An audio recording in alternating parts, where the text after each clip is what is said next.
Imagine a baying mob descending on present-day Rome, taking a statue of Julius Caesar, adorning it with graffiti, rolling it down the road and throwing it into the river Tiber. Or perhaps a similar mob pushing the statue of Ramesses I over in Egypt, then rolling it through the streets, abusing it and throwing it into the Nile. What about Alexander the Great? Maybe his statue should receive a similar fate, or Saladin's. I think that most people would say, no, what the hell are you doing? These statues represent historic figures. But then the bear mob would shout back, but these statues represent people who own slaves. This is what happens when you judge the past with the standards of the present. This peculiar way of detached thinking would see most of the historic monuments around the world destroyed. Or would it? I'm of course speaking about the statue of Edward Colston. Almost a year ago his statue was ripped from its plinth, dragged through the streets and dumped into the river. The mob reminded me of footage from the Second World War when Mussolini's dead body was dragged through the streets. The Black Lives Matter protesters had their metal scalp. They might as well have thrown the entire history of the UK into the river along with the statue. The police of course stood powerless and allowed this vandalism to continue without reproach. Then a piece of English history for a short time vanished under the waters. I've taken a fair bit of information here from The Guardian Online. Now, the statue of the slave trader Edward Colston will go on display in a Bristol museum almost a year to the day that it was hauled from its plinth. But Edward Colston was more than a slave trader, wasn't he? As was the Muslim prophet Muhammad, who also sold slaves. Colston's statue will form the centrepiece of a temporary exhibition at the M Shed Museum, and a survey will be launched to try and find out what people think should happen to it next. The statue will sit alongside a selection of placards from the BLM protests that took place in Bristol last year with a timeline of key events. My goodness, a timeline of key events. It's hard to believe that the murder of an individual in a foreign country could spark this off. In addition, an online version of the display and survey will be available for people unable to visit M Shed. The Bristol Mayor, Marvin Rees, who had previously described the removal of the statue as a piece of historic poetry, said 7th of June 2020 is undoubtedly a significant day in Bristol's history and had a profound impact not just in our city, but also across the country and around the world. The Colston statue, What Next display at M Shed, is a temporary exhibition which aims to start a conversation about our history. Our history. Shocking. So we can just tear down the history we don't like. Obviously, of course, that was the whole point, wasn't it? But for this chap, for Marvin Rees to say the removal of the statue was a piece of historic poetry is just plain bonkers. It's a contradiction in terms. The guy's clearly an imbecile. The mayor added, the future of the statue must be decided by the people of Bristol.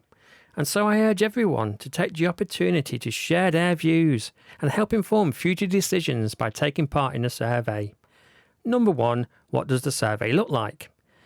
Is this one of those surveys where engineers the response in a particular way? For example, is it possible in the survey to ask for the statue to be put back where it was originally and to have all the graffiti cleaned off? I'm wondering if the survey allows for that possibility.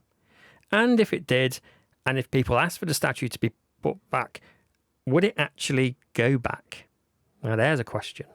Anyway, Tim Cole, the Commission Chair and a Professor of Social History at the University of Bristol said, this is an opportunity for everybody to have a say on how we move forward together.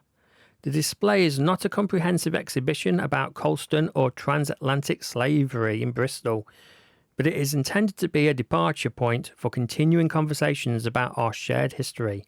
What a sellout. Professor of Social History indeed. My arse. History means nothing if you tear it down and repackage it the way you want it to be.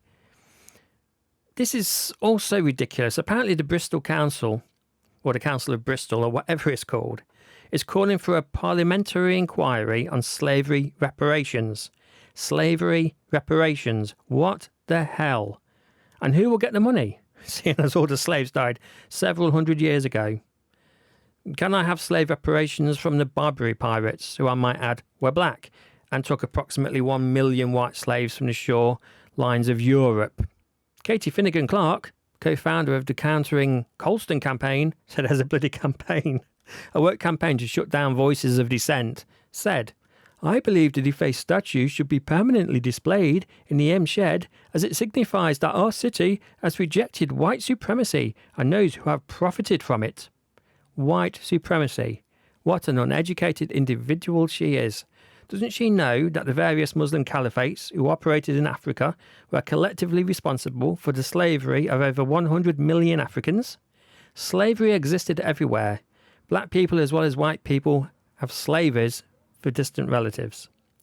Katie Flanagan Clark goes on to say, I'm not convinced that a general survey is the best way forward, as we need to amplify the voices of those who have been intergenerationally impacted by enslavement and colonisation. But I look forward to hearing the result. Intergenerationally impacted.